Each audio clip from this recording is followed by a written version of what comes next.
Hello, ladies and gentlemen, and welcome to another Dish to Confusion Thursday Night Hangout. Thursday night here on the show. It is the only place I'd rather be than sitting on my couch playing video games. This is next line. Ladies and gentlemen, after all, this is a show about video games, so why not? Yes. Ladies and gentlemen, of course, I am your host, Charlie, and I'm joined once again by the prolific commenter himself, Zealeus. And I apologize. I think I have hair in my mouth. That's okay, Zealeus. Not my own hair either. Indie Cluster! I'm glad that you, too, like the games. So this, of course, is the Thursday Night Hangout. This is a weekly live show where we try our best to cover the topics that are most important to you during our show. If you haven't yet got a chance to submit a topic, please do so by dropping it into the chat. And we will try to add it to our discussion. If, unfortunately, we run out of time, we will add it to the very beginning of our next show. So, without further ado, let's get down to the topic. All right. And what is our first topic, good sir? The first topic is, ladies and gentlemen, Zealeus wants to tell you why he missed last Thursday. Oh, yes. I was not expecting that. I missed last Thursday because our high school varsity robotics team won a virtual scrimmage in which we competed against other teams in Georgia. Yeah. Because we have been totally virtual, meaning we cannot see other people in real life. So we did a virtual thing, and it was fun because it's like the most actual head-to-head competition we've had the entire year. Yes. So it was quite exciting. And you won? We came in first. Yay! And this is basically as high as you can go because World is canceled, right? Yeah, so that was like a virtual, non-official scrimmage. And then the next couple of days were then our actual competition, real matches, so to speak. But then, yes, after that, that was like basically the last competition we could have competed in this year. Because the World's competition, which is normally held in Houston, had been canceled a month or so ago due to basically the COVID. The what? The COVID. COVID. The 19, damn it. Not very well. Okay. Well, congratulations to Zealeus and his team. All right. So the topic that we were going to talk about last week, but we had to postpone it to this week, is a very well-known company out there, Intel, has decided to throw their hat into a ring that is, I don't know. So here's the deal.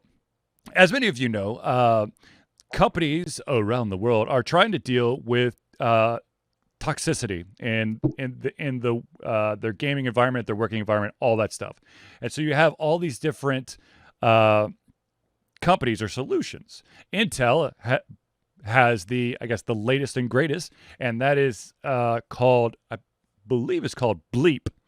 And it basically is going to be it's going to be a self-improving AI algorithm that will filter voice chat so that you don't have to deal with all the curse words or all the negative words while you game. Of course, once again, trying to combat game toxicity. Now, of course, there have been tons of companies who have tried to combat this. Some of them have just basically gone with we're going to ban you for 10 minutes. There's also quite a few instances of self-reporting. But let's be honest, if there's a very good chance that you have enough dickwads out there who will decide to basically gang up on an individual who may not be all that good and report them as being the nuisance. But here's the thing. All right, so Intel's got this brand spanking new thing, okay? And it sounds interesting, very interesting, but I have some problems. Okay, first of all, I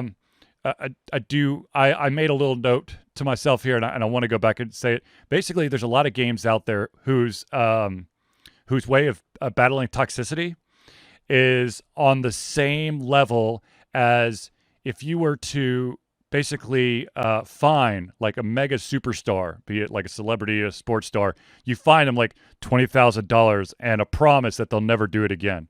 Like, It means nothing. Okay, now, so here's a couple of things that come to mind immediately for me when it comes to this wonderful AI-powered voice filter. First of all, in the perfect world, this would be amazing. But let's face it, we ain't in a perfect world. That's what AI is for, to make it perfect. Yes, but here's to the thing. overcome our human fallible shortcomings. Touche. Now, Zealeus and I were discussing this a little bit last week, and that is, okay, so just the mere fact that you're going to have an application that's going to be monitoring your voice chat is cool, but you have so many games and programs out there that are on the lookout for a third-party app or widget or add-on or plugin that will basically either not allow you to load up the game or will basically destroy what they see as a potentially a dangerous application. I would imagine in that case, though, it should be fairly trivial for if, let's just say, for instance, I'm just picking out a random game, League of Legends, right?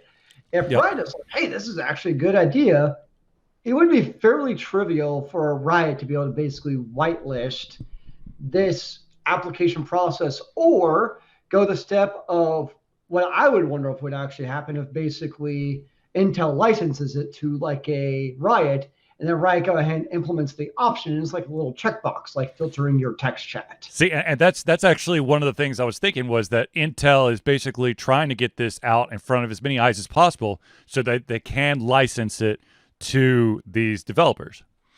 But once again, it is an AI learning algorithm. So it's not going to be perfect right off the bat. It's going to have to learn. You already have that. I mean, you already have like earbuds you can buy that will translate from one language to another on the fly. So well, it's not like, I mean, yes, it's pretty much on the fly, but it's not exactly on the fly. So things like this kind of exist in some form or fashion, and that's fine. It exists in the game of life, damn it. What is the game of life? I don't even know at this point. But anyway, so here's the thing, though. First of all, is this... I've got like a series of questions here. I'm just going to try to spout them out, and then Zealeus and I can discuss, and then, of course... Charlie trying to lampoon a idea. Yes. And, of course, if you lovely audience members want to, throw in your thought, by all means, derail my discussion for me. And I'm not shitting you, please. So, okay. Here's the thing. So you got this algorithm. It's going to be self-learning. So it's not going to immediately be perfect.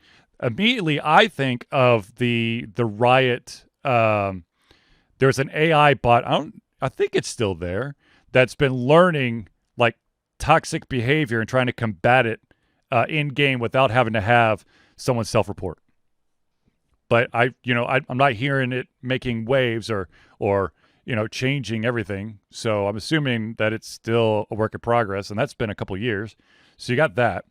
The other thing is, it says that I read a couple of the blurbs, and it was going, it will take care of native languages. So what language are we talking, like right out of the box? It's going to have a basic understanding of all the curse words of every single language. Is that even possible? Second of all, what if an individual who is not, let's say that you are playing against someone from France, and your main language is English, so you don't know French, and you're on a voice chat with someone who's from France, and they start spouting a bunch of curse words in French. It's not your native language, but is it going to bleep it? And the reason why I ask this is that I refuse to recognize the fact that I know some French, but I do know curse words. So I'd be very interested to see how that would work out. You know the important parts of French. Exactly. Now, of course, another one of the questions was, like I said before, if it's a piece of third-party software running in conjunction with the game, in order for this to truly work, it's going to have to integrate with whatever your voice chat thing is going to be. So if Now, you can't, we're gonna go back to the days of using Ventrilo, and it's gonna be an TeamSpeak, baby, overlay. TeamSpeak. Yeah, yeah, go old school. So we don't need to use that built-in integrated chat anymore. Yeah, Use a third-party application, and we're all in the channel. It's gonna be great. I mean that because that's so it's not going to be native to the game. It's going to be. Let's see. Andy Cluster says F-bomb cultural differences I could see depend on the game and server the players are using, and you're probably right. It probably does have to. It's probably dictated a lot by you're on the EU server or the NA server or what the hell's the other server? Oceanic. There you go, Oceanic. Or you could probably select your language preference too. Like, true. do I only care about the English language, or do I also care about? I mean, could you do multi-language? You're like, I know 5 different languages when it comes to chat. Yeah, because a lot of games by default for text chat already have the filter enabled. So how do those work? Right. So, but here's the thing. So, it's going to be a third party. It's not going to be built in. As of right now, it's not going to be built in. So my question is, yes, Zealeus did a very good example of, the earbuds that will basically translate as almost, flawlessly from one language to something that you'll understand for, when you're talking in a foreign country. But the question is, in video games, like, you need stuff down to the millisecond. So if you're talking about a program that's running outside of that game, that's having to filter the audio conversation that is in the game, how fast is that, that thing? Is it causing any type of lag because it's having to go through there? And if so, I mean, that could be the difference between winning and losing. True. But here's the thing that really bugs me about this thing right now as it stands. So if you're curious about it, just type in, I think it's Intel AI powered voice filter, and you'll see like they had some presentations about it and all that stuff. And in those presentations and some of the screenshots, you'll see that it pulls up basically like a dialog box with a bunch of options. There's one that basically rates like the severity of the language. Like, I don't want any curse words, or only the worst, which is kind of weird because that's completely up to whomever is playing the game as to what is a terrible curse word.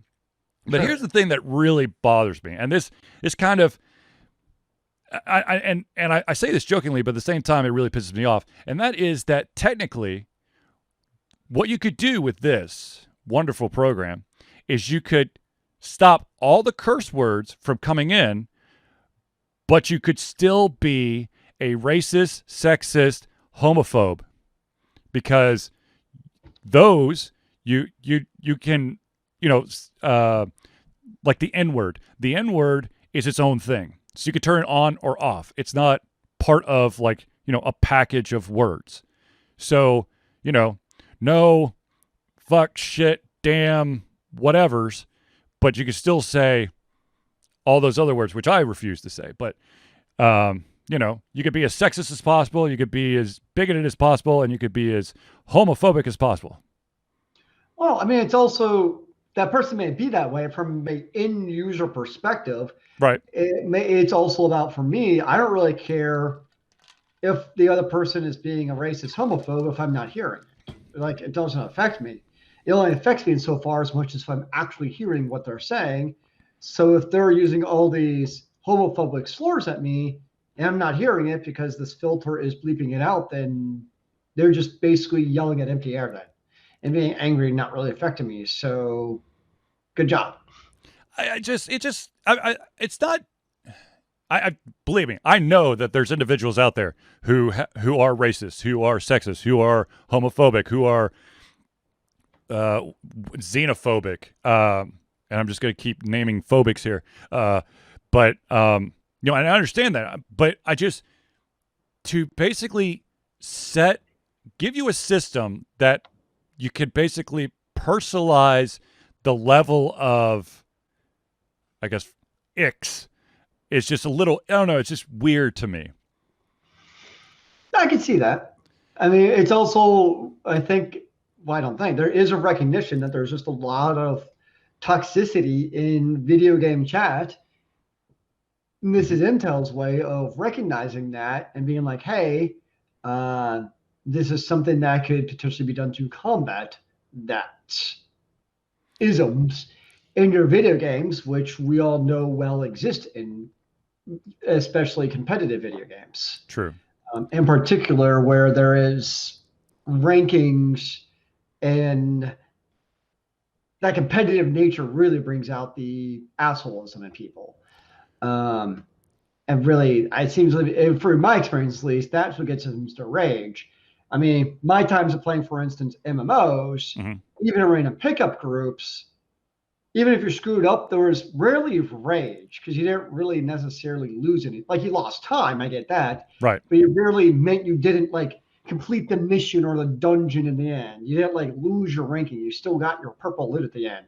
Whereas if you have a bad player, like let's just say Overwatch, because that's what I play, Hmm. and you know you're going to lose it, that's what starts coming out because you lose your magic SR rankings. You went down from, you know, platinum to gold because this other player was with you. Hmm. That's where it seems like people start losing it.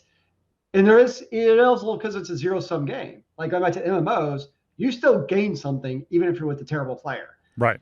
The only thing you probably lose is time. Whereas in competitive games of ladder based games, you actually lose, Everything. people like their sense of worth and dignity. And then they take it out on other people in not appropriate ways True. because I they mean, don't know how to handle losing. right. I mean, with an MMO, at bare minimum, you could fail the mission, but you're going to gain experience that could potentially help you level up later. And in these, um, first person shooter games, these squad based games, there's not really a leveling. I mean, yes, there's like an in game leveling up in certain games where the longer the match goes, the more powerful you are. But then you're going to start from 0 or 1 the next match, so there's nothing that carries over. Um, but oh damn, I had something, and Zealeus made me forget it. Oh Ha no, no. So victory. so here's the thing though. So the one thing that I'm afraid of for this, and That's one thing. anybody who tries to try to create something like this, it's a good idea. Like I said, it's a very good idea. In a perfect world, be beautiful, but there are always going to be new terms, new slang that you're going to have to add an additional toggle button to, and I just fear that if you allow for multilingual uh, I guess, voice chat scan, that you're going to have this monstrous on off like circuit board of like 200 things that you have to click individually.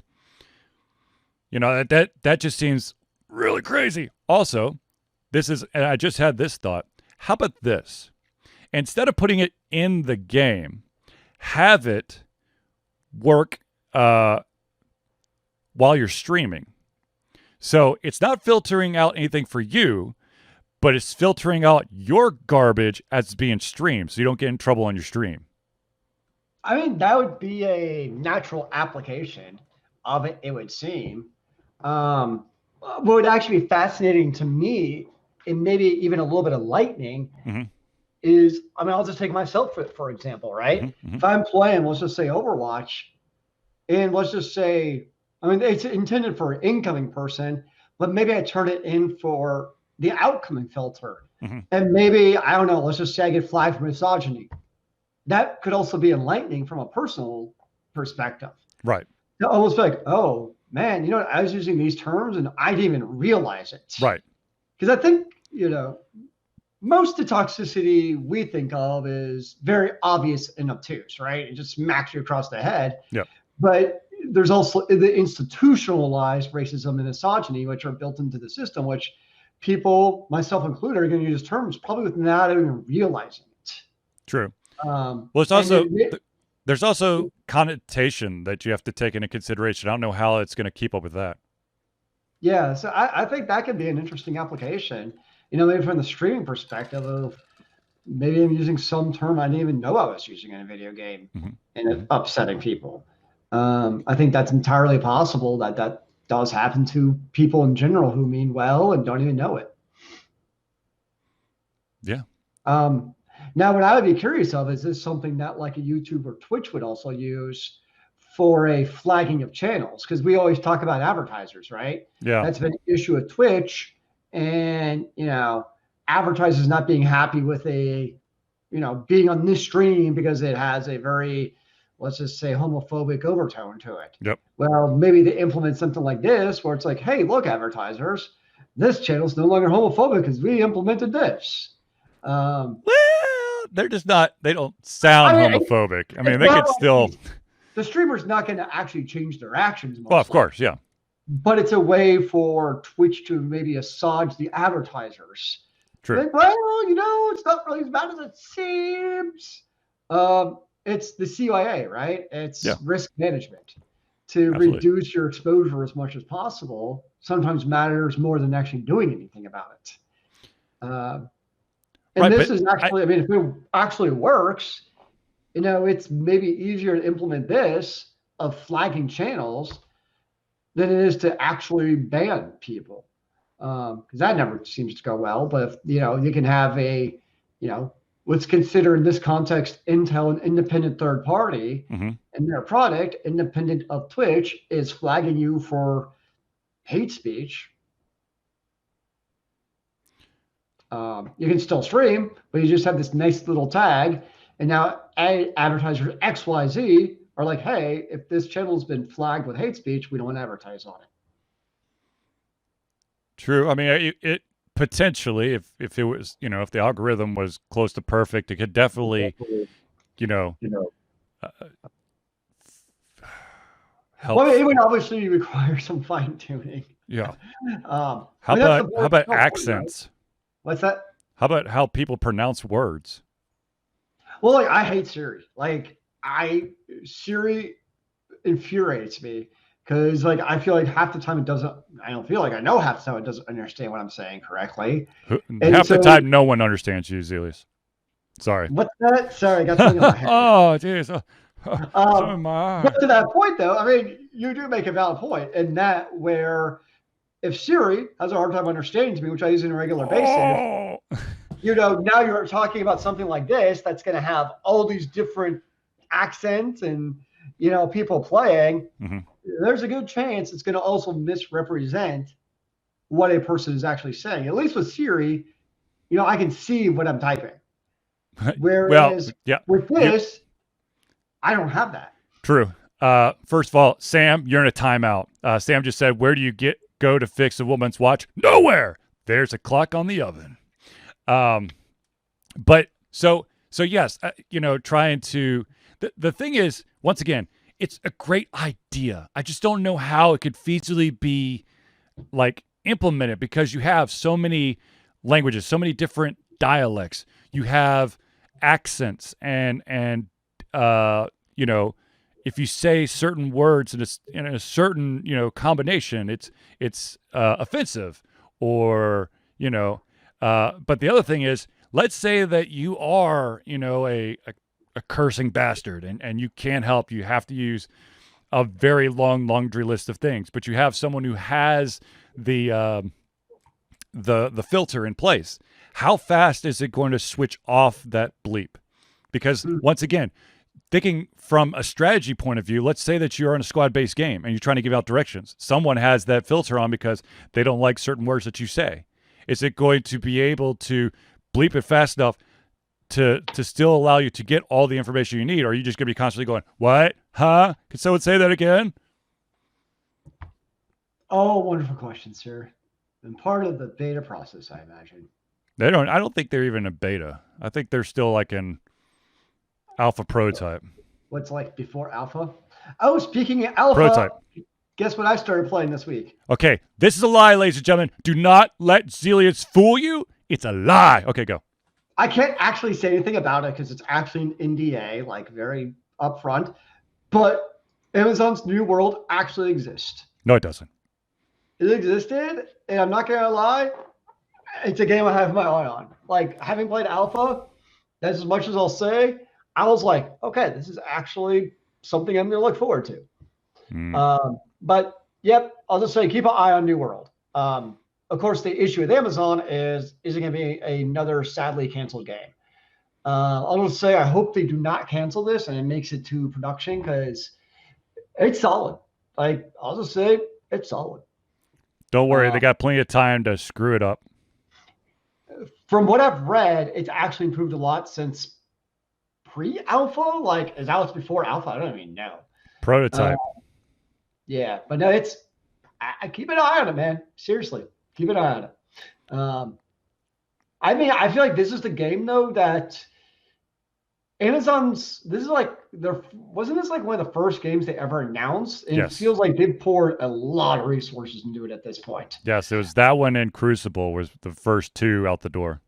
Well, it feels like Crucible is just a half-baked idea that just never really had much to it. Well, the half-baked idea that actually got out there and then got shuttered, and they tried to bring it back. Whereas New World really has, it really, I think, has the potential to be something special. Yeah, they kept pulling it back because they knew that they had to get this as close to right as possible. Yeah, no, I think it has a solid chance of actually doing well in the world. I'm looking forward to seeing more. We'll say that much. Yeah. I think I can say that with the NDA. I'm looking forward to seeing more. Yeah, you could say that. Just can't tell about any of the content in the game. Yeah, they use so much green. Huh? Try to get the alpha invite. They are free if you can get one. So I guess you just go to their homepage. You could probably slap your info in there and then get an email. I mean, I only played probably like honestly about 3 to 4 hours, but it gives me enough to know what the core of the game is going to be. Mm-hmm. To be like, yeah, this is something I can look into. Sweet. Yeah. Of course, is it going to be canceled? I mean, I hope it isn't, but as we've seen, Amazon does not have the best track record of not canceling their video games. Or studios. I mean, they're only spending what $465 million on the first season of Lord. That's why they're canceling all the games. They're spending like $600 million on season 1 of Lord of the Rings. So okay, so let's change gears. Is like the new like I guess threshold of this is going to make your show good is how much money you spend on it. Like if it's the biggest amount of money that they've ever thrown at a TV show, it's going to be amazing though. I think we've seen that is not always the case. I mean, it doesn't hurt. It's in life, having money sure as hell don't hurt to be happy, but It doesn't make you happy. But it just like they're different shows. Yeah. The thing is like, cool.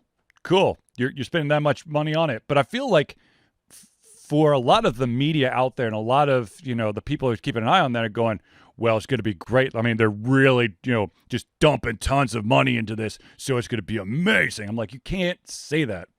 There are so many video games out there who have taken a shit ton of money and given you basically a plate of shit. Well, the other thing, honestly, that much money in a TV show also says lots and lots and lots and lots and lots of CGI. Oh, God, yeah. That's what it also screams to me is like, it's going to be a show of visual effects on the screen.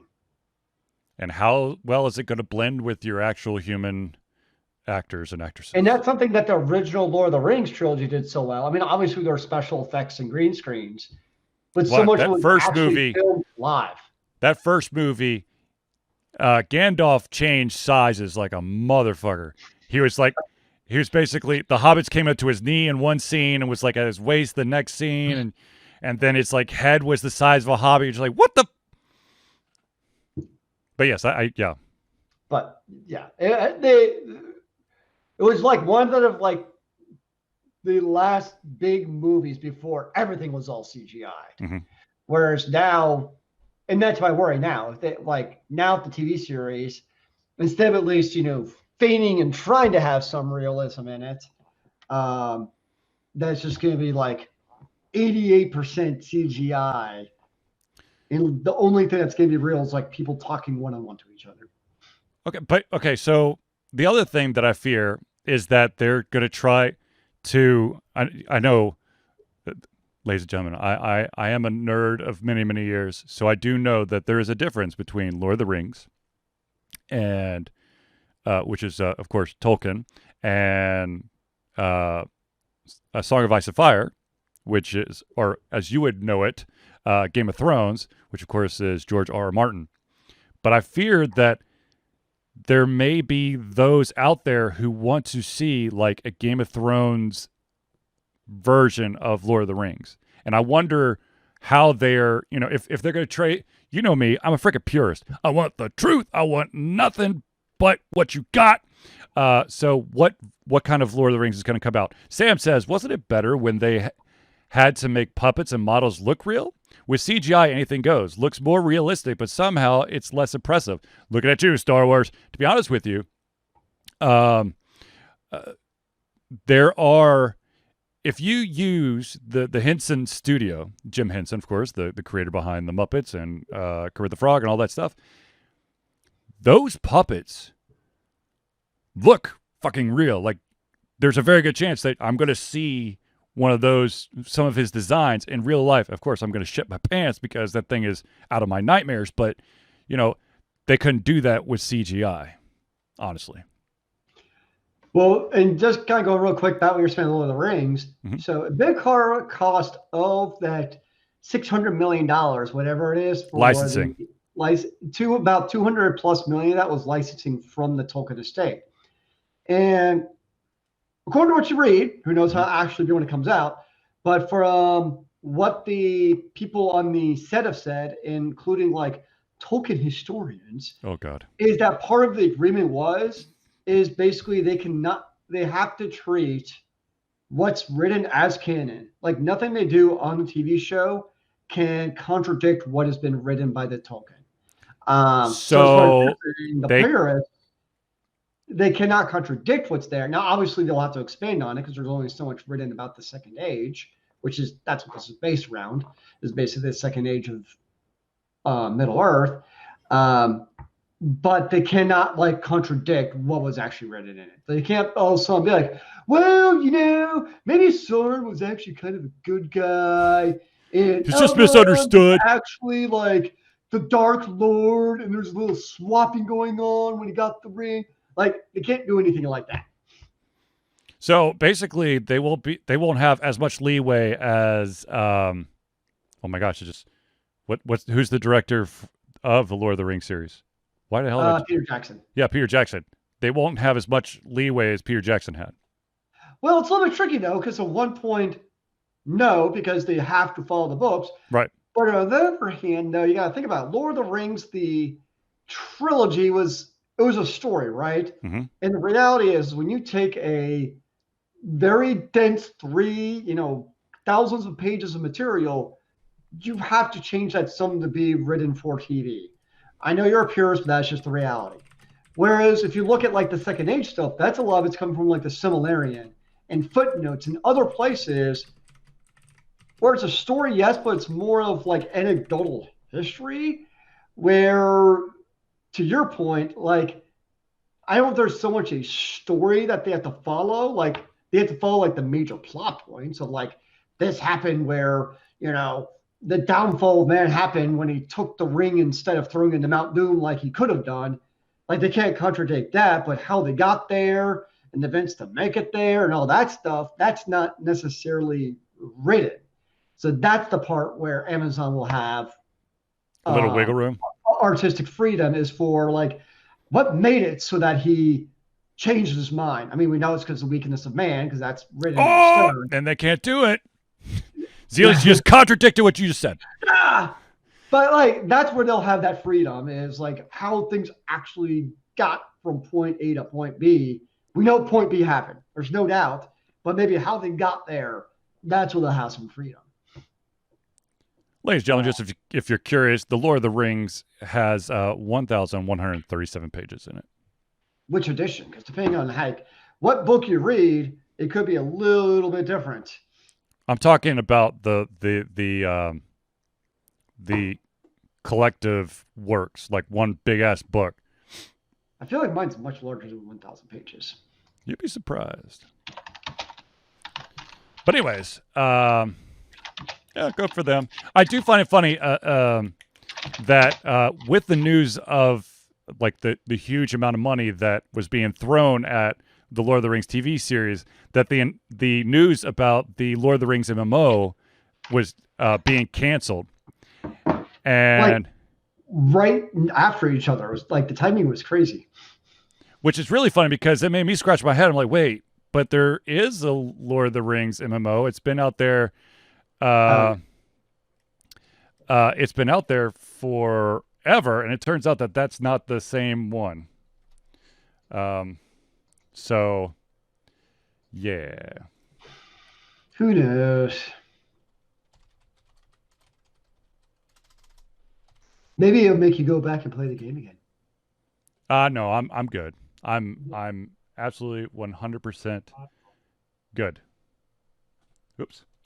Helps I actually hit enter. How about that?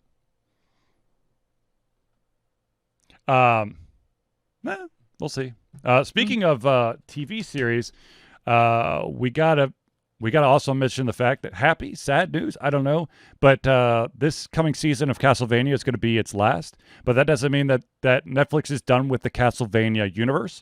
Rumor has it that they're already going to try to basically, bring in another story, but basically end this storyline and start another one. Nice. Which it's cool, but at the same time, I'm just like, I don't know. My fear is, I love when I get to see series complete themselves, but then I also fear when series complete themselves because I don't know what it is about writers or directors or anything, but they sometimes find the weirdest ass shit or crazy ass way to end a series that leaves so many people, much more people pissed than satisfied. It's a very rare thing. So I'm kind of worried. I of course want the next season of Castlevania, and I'm worried that the ending's just going to suck balls, like so many shows have in the past. But on the other hand, I'm excited to see that the Dota anime has been already renewed for season 2. Yeah, to be honest with you, I thought that was already a done deal, but now it is. And Dragons, I didn't know. Also, Dragon's Dogma was already renewed for season 2. Also, weird, which is pretty cool. So, 2 of the video game animes are already renewed for season 2. I mean, it is interesting to me that you had the Fate series from a couple of years ago. Like Netflix is all about the animes. They like them, to get them on there is kind of crazy. I mean, the thing is, Netflix truly is now competing against the army that is Funimation and Crunchyroll because they've now combined forces. Well, they already have the stuff on there, like you can watch Full Metal Alchemist. Yep. You can watch not Dot Hack. What's the newer version of Dot Hack? God dang it! You just said it. Fate. No. I wouldn't consider Fate Dot Hack now. It's actually a video game series. It's on the Log Horizon. No, that's not it. No, but that's that's a Dot Hack. That's for what the damn it! Now you make me think of that. Sword Art Online. Huh? Sword Art Online. Sword Art Online. Yeah. Attack on Titan. So you have a bunch of animes. But here's the thing though. Netflix is having to ramp up theirs so that they can have exclusives. Because a lot of these animes that we just listed, of course, they're going to be were available either on Funimation or Crunchyroll. Now, of course, they're combining forces to make a mega anime streaming service. Oh yeah, I mean it's just like serialized television. Netflix knows they won't be able to keep those animes forever, so you got to build up your own library. But like we said in a previous show, it is very interesting that, or I guess interesting and also exciting that when they touch a video game franchise and make an anime out of it, it's been pretty good. I've been impressed. Yeah. Happily surprised, actually. Yes, agreed. I will continue to watch said series. However, I wish, like, I understand that the regular TV, your cable season shows, like, I don't know, like was it 12 or 24 episodes a season? Yeah, that's dead. Yeah, that's dead. Of course, the BBC always their big franchise shows are usually like 8 or 10 episodes long, and then Netflix. Sometimes I feel like they're literally just like, all right, we're gonna make a random number algorithm. We're gonna start with 8. We're gonna start with 4 episodes, and it could go up to 16. All right, spit it out. Okay, season 1 is gonna have 4 episodes. Season 2 is gonna have 12. Season 3 is going to have 7. Like, it's just, I just feel like, to me, because I have OCD, I would like to see the same number every season. Not, well. I mean, it's an online streaming service. So that's, they can break the mold of needing your, they don't have to cater basically to your advertising subscription bills. And you need that 24 episodes. Boo. Contractual agreement, et cetera, and they can just kind of do it however they want. Boo. Don't know what to tell you. All right, ladies and gentlemen, I do want to take a quick pause here. I do want to give a quick shout out to just a couple of the peoples that support our show so very much. So without further ado, let me just give you we're going to do 2 shout outs today. The first one, of course, is the Indie Cluster. Excuse me, I just choked on myself. You okay there? Yeah. Don't die on me. The Indie Cluster is an organization of independent game developers that want to gain exposure by being involved in the community. They collectively journey to popular conferences as a traveling booth to help gain attention for their games. They make partnerships in local communities to bring games to the mainstream mindset. They highlight local, unusual, and rare concepts to challenge the paradigm of the common. They also host events to teach kids and minority groups about game development to hopefully one day enter the industry themselves. You want more information? Go to indiecluster.com. Now, of course, the other shout out I have to give is to the one and only Dr. Ryan of Hero Chiropractic. Hero Chiropractic is a unique healthcare practice set up by Ryan Moore, the company's focus to elevate a patient's experience of freedom, creative expression, and joy. They believe that everyone can be a hero and has incredible heroic potential inside themselves waiting to be unleashed. Hero Chiropractic focuses on mobile chiropractic care in the greater Atlanta area. They are committed to healing clients by creating a plan of action uniquely suited for each person. They make that plan of action as convenient and affordable as possible, and most importantly, suited to your individual means. If you want more information and you are in the greater Atlanta area, check out www.herochiropractic.com. And just so you guys know, Alter Confusion is going to be participating in Extra Life for like the millionth time. No, sorry. We'll be participating in it for the 10th straight year. Extra Life is gamers doing what we do best, gaming, to help sick and injured children in our chosen Children's Miracle Network Hospital. Of course, ours will forever be Children's Healthcare Atlanta. The money that we raise through this will go directly to Children's Healthcare Atlanta as unrestricted funds. What this means is that the hospital decides where and how to spend the money to ensure the dollars we raise make the biggest impact in the lives of the kids they treat. So if you want to donate today, all you got to do is go to extra-life.org, search for Alter Confusion. They'll pull it up.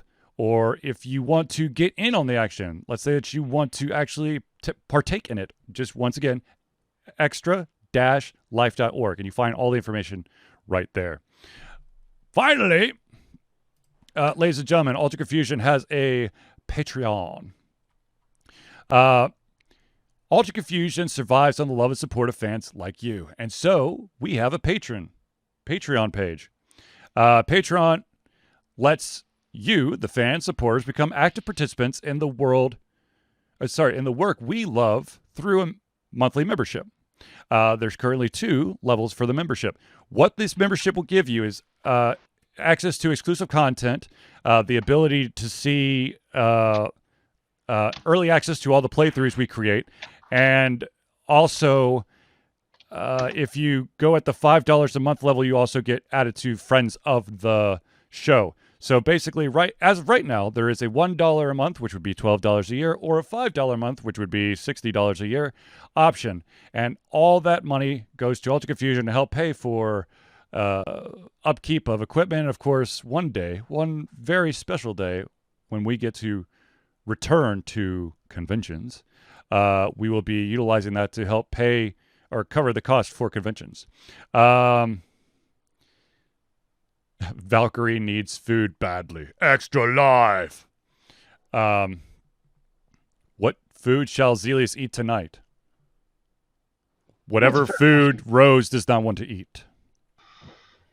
Well, Boom. She doesn't get to eat my cat food. That's like, I have the good kind. She has to get her own.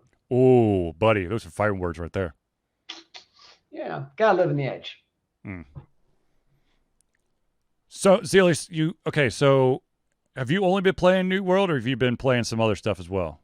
No, I'm still playing Outriders. That's my main game. I just wanted to give New World a try, because it's also alpha, so there's going to be character wipes, or I'm assuming there's going to be a character wipe, so I was going to invest in a same amount of time, and I just wanted to play it just to kind of see what did the core mechanics of the game look like. Is really what I was looking to see if it was going to pique my interest going forward. I see. And so outside of that, then I've been still playing a lot of Outriders. It's just like the game, the core gameplay of the gunplay and your special abilities, I find really fun and engaging. The problem is that once you get through like the main storyline, the end game is pretty much trash. How many games out there really have, like a strong end game though? Well, the problem with this game is it's intended to have end game. It's just very poorly executed. It's there. Well, it's twofold. One is, so the way the end game's called expeditions. So basically think of it as like a horde mode where you just have to basically clear enemies, right? That's not the bad part. The bad part is you get your loot, or the amount of loot is based on how fast do you clear the expedition. The problem with that is twofold. One is some classes natively have higher DPS than other classes. Yep. And the other issue too is you have all these different mods which you can modify your weapons. You have different skills, et cetera, et cetera. Well, it's now DPS race. So you literally have to min-max in order to clear it on the gold levels. So you've basically reduced extremely your builds, which I think is lame. Like I played originally was the Devastator. That's basically the tank class. And basically the I can't die build is not effective in expeditions because you just can't kill stuff fast enough. Whereas I know it's oh my gosh, how it's all brain fart. Warframe, they have other modes, like for instance, like a horde mode, where you just get loot based on how many waves can you clear. If it takes you 10 hours to clear the same waves it takes somebody else an hour to clear, more power to you, you still get the gear, right? That's what I think most of the user base would prefer.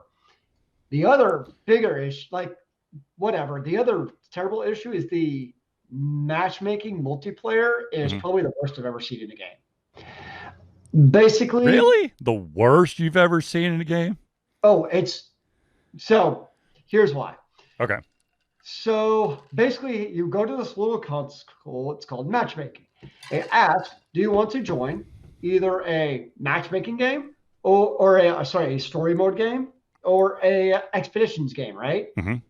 Well, if I'm hosting a game, so when I create a game, I can choose to make my lobby closed, friends, or open. Nowhere in there am I designating, am I playing story mode or expedition mode? So I don't even know how the game determines which type of mode I'm joining, because I've joined probably about 20 games, and probably 3 of them are actually doing expeditions. The other ones are either in story mode, running around doing quest, or 2, people are AFK, because the default, well, I think it got changed actually in a patch, but the default either still is or is going to be changed from being open to basically closed or friends only, because you would join a lot of times open games of people who are just AFK sitting there. The other problem is so you have expeditions and basically have tiers 1 through 15.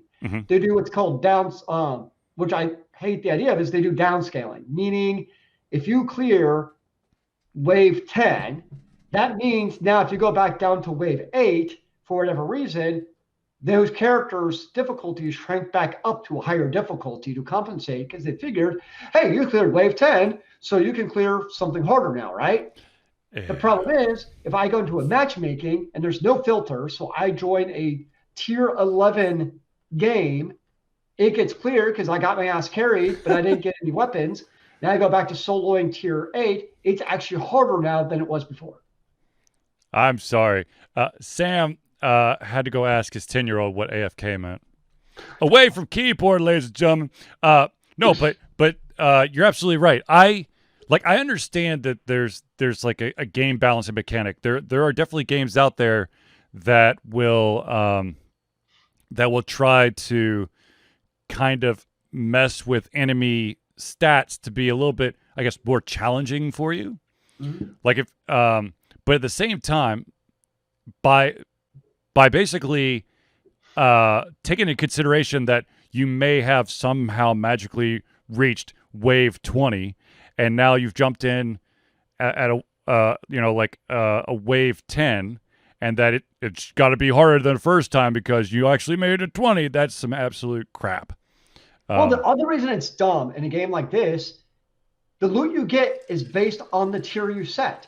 Meaning, like, so if I go back, let's just say I clear tier 20, right? Going back to tier 10 does me no good because I get tier 10 items. It's not like my tiers magically increase the gear. Like, if tier 10 magically now gave tier, I don't know, I'm just throwing out a random number, tier 15 gear because I cleared level 20, that might be a little bit different, right? Because at least you're compensating for the increased difficulty. Yeah. But because that tier 10 is still giving tier 10 items, there's absolutely no logic for also simultaneously increasing that difficulty, which is ironic because one of, I feel like, the really good parts of the campaign is you have a separate system called world tier. And what you can do is you can increase the difficulty of your campaign to increase like the level drops and the legendary drops and that stuff. It means the enemies are more difficult, of course, but it means you can effectively play the game at your difficulty level that you want. Which I think is actually a great system. I love that. It's a fantastic system. It just falls apart when there's absolutely zero rationale for increasing tier difficulty when you already have 15 tier difficulties that you manually select. With the other problem being, when I join a game, I have no way of knowing what game I joined. Like, there's like no filter, there's no like chat. Like, I'm on PS5, I can't even ask like, hey, what tier is this? Just jump right in. Yeah, like hope for the best. Yeah, it's just terrible. Like, that is the worst. Like, the end game is absolute trash. Which is unfortunate because the rest of the game is great. Well, I mean, I can't disagree with you on any of that. I understand it. If you, the thing is, you got to compensate the gamers who have made it so far. If you're ramping up the difficulty at all, you got to compensate the players. Now, well, they do. That's what's weird is they have it where you can manually change it. Like, that's what's so bizarre about the scaling is you already manually scale it to get better gear. Like, that's what. If that option wasn't even there, then it kind of makes sense, right? Because you have to scale it somehow.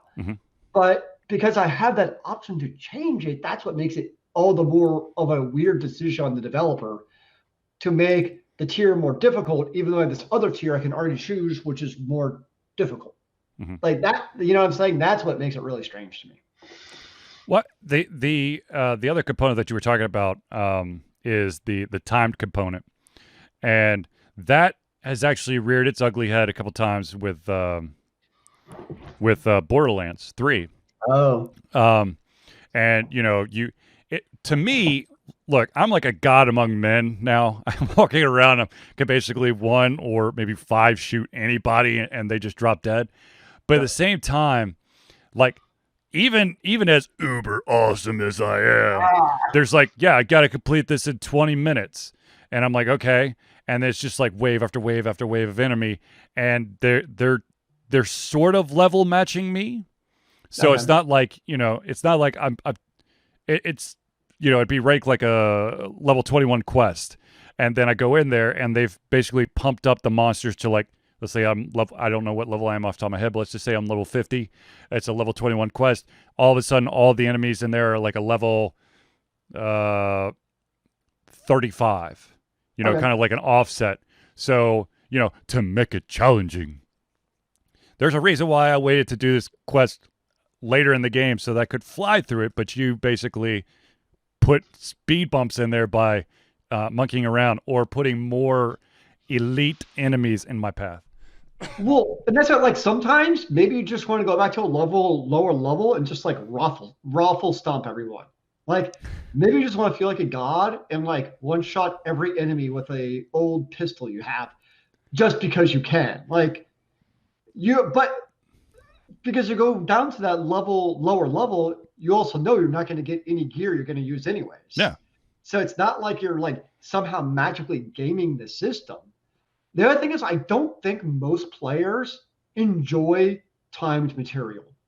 Like, it creates this weird level of stress that's like, it's not the fun stress. Like, it's a good stress when it's like hard, you have to think, you have to strategize, you got to do some kiting around.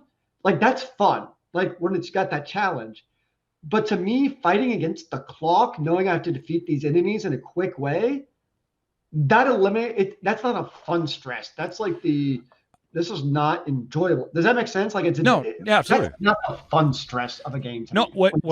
What I'd like to see in a perfect gaming world is that you, the first time you run through like a special quest or whatever, you can, it's however long it takes, as long as you complete the laundry list of steps you have to do, and then for those interested, then if you want to replay the quest, give a timed option to see, then play it. As the fact of the matter is, putting a timed option on any quest the first time you play the any game, that level of stress that's being put on you, because you're looking more at the fucking timer than you are.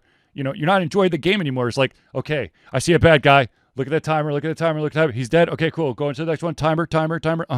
You're not part of the video games for me is that escapism. I want to be able to escape this reality, not basically do what a lot of us do, working, and that is watch the clock until it's time to clock out. And that's literally what we're doing with these timed missions. I mean, Yeah. So and the thing, like, so the Outriders, like it's actually not far away. Like they basically, in my estimation, they just need to add basically, like, let's just call it endless horde mode, right? Same exact mechanism they already have. And if you can survive these hordes, you get the gear. Just take out the time mechanism, basically. Like that's really all there is to it. And maybe do it a different way, where instead of like you have to clear all these waves in 5, 10, or 15 minutes, it's for that tier level, each horde you clear, and hell, it could even be that horde 1 is spawning at 5 minutes, horde 2 is spawning at 10 minutes, and horde 3 is spawning at 15 minutes to create kind of your own time mechanism. I don't think players would hate that as much, because you can still strategize around all the enemies on the field. It just basically have when I create a game allow me to say this is an expedition game of tier level 10. And It, then when I go to join a game, I can then filter out to find games of expedition tier level 10. That's really, I think, all players are looking for. it sounds simple, but apparently they just haven't figured it out. Well, they had other problems where like people were losing their entire inventory. Hooray! Yeah, that was a fun bug. I never encountered it, but there was a group of players who definitely encountered the you got disconnected from the game, Mm-hmm. usually playing with other people, and for whatever reason, everything you have in game was lost. Oh, that's the exact opposite of what the kind of bug you want to experience, and that is for some reason your inventory, everything just duplicated. Just for shits and giggles. Who knows? But it just duplicated. I remember the original Diablo playing Yes. over at Mike's house. Yep. Up in the upstairs, and we thought, all right, we're what, middle school, and we thought we were hot stuff for figuring out the dupe bug in Diablo where you can duplicate gold. Yeah, We buddy. thought it was the best damn thing ever. Yeah. Ah, memories. Um, just in case you're By the wondering. way, apparently Diablo Immortal has reached alpha stage. No. No. Stop that. Right now. It's coming. Oh, I do have sad news. Oh, Christ. What happened? I know it's on our Discord, but Jeff Kaplan has officially left Overwatch and Blizzard, I know. which Let's be honest. Activision's been trying to strangle Blizzard into submission since the merger. They want the name. They don't want the people. they want to micro transaction the hell out of everything. And basically everything you read is Kaplan was basically the guy preventing Overwatch as it is being microtransaction to hell, meaning like at one time, the scuttlebutt is basically like Activision wanted to do like other games do. We had to pay for releases of maps and releases of, characters being released and that stuff. Mm-hmm. And Kaplan was like, that's the worst idea I've ever heard. If that happens, you're going to already kill Overwatch before we got going. And you kind of read it and you kind of like worry, like, because not long ago he was like, we got exciting news about Overwatch 2 coming up. So he still seemed excited about it. So it seems like We don't care about Overwatch 1 anymore. Look at this cool 2. Woo! the worry basically is that he gave up, understandably so, of fighting the Activision behemoth, and basically Overwatch 2 is going to be a microtransaction hell, is what it comes down to. And it's not going to be the same game because it's going to go to the Activision model of charging for maps and characters and all the other shit, which They're going to give Vicarious Vision the entire development. Yeah. I mean, they're already doing a Blizzard project now. They'll just do some more. So that's the worry, is that this really basically him leaving is really like not a good sign for the development of Overwatch 2 in terms of will it actually be fun? Trick question. There won't be fun at all. So it can't be or can. I'm sorry. It's just another cookie cutter. We slapped a cool name on it because we thought that, brand recognition would have you buy the game, which is unfortunately the ability that a lot of AAA publishers have, is that they can slap a recognizable brand on a box and people will blindly buy that crap. Well, in this case, so before this, Overwatch 2 for me was going to be a day one purchase. I mean, I played the hell out of Overwatch. Now I'm going to be waiting and seeing. That actually makes that makes me wonder. I usually like to keep an eye on the categories on Twitch to see what's the most popular ones. Oh, yeah. So I'm pulling it up. Okay. Let's see here. Where are you? There you go. Overwatch has currently has 17.8 thousand live viewers right now, and when you compare it to something like let's say Valorant. Valorant has 156,000. Fortnite has 131,000. Apex Legends has 55.4. Path of Exile has 37,000 viewers. Ultra Confusion has 3. Yes! Like, I could not imagine watching Path of Exile. That sounds terribly boring. See, that's the thing that this I don't get it. there are certain games and there's certain like genres on some of these streaming services that you're like, how is anybody watching this? And yes, my personal favorite. Oh, where is it? Slots. Like you're watching someone play a slot machine. 999 viewers for Raid Shadow Legends? Yeah. I have to. No, I don't believe you. That has to be a lie. I don't know. I can't. Okay, yeah, I guess there's like raids and there's like 170 people watching a 3. I don't get it. Oh, wow. Yep. I tried playing the game and I'm like, this is not good. But oh well, whatever. What do I know? You know, I've found that many people out there do not understand the awesomeness that I see in games and the crapitude of games that they somehow find awesome. This is a true statement, sir. You have a solid point. So I know that we're getting kind of near the end, but I did want to show off some new additions to my collection. As many of you may have noticed, I have a little bit of a problem when it comes to Funko Pops. There are 4 new Funko Pops in my collection. So without further ado, ladies and gentlemen, let me show you some of my Funko Pops. Here you go, ladies and gentlemen. The first one is... Oh, wow. The birthday glasses Deadpool. That's only weird. At Target. Oh. How about... Is it really his birthday, though? I don't know. How about the LARP Deadpool? Complete with cardboard sword. That's pretty hardcore. And if you want the birthday vibe, how about Deathpool and a cake? Oh, yeah.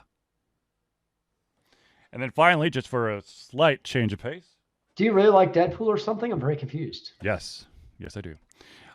And for a slightly different, flavor, I have Spartan Mark 7. Yeah, what? Spartan Mark 7. Ah, okay, makes from sense. Hello.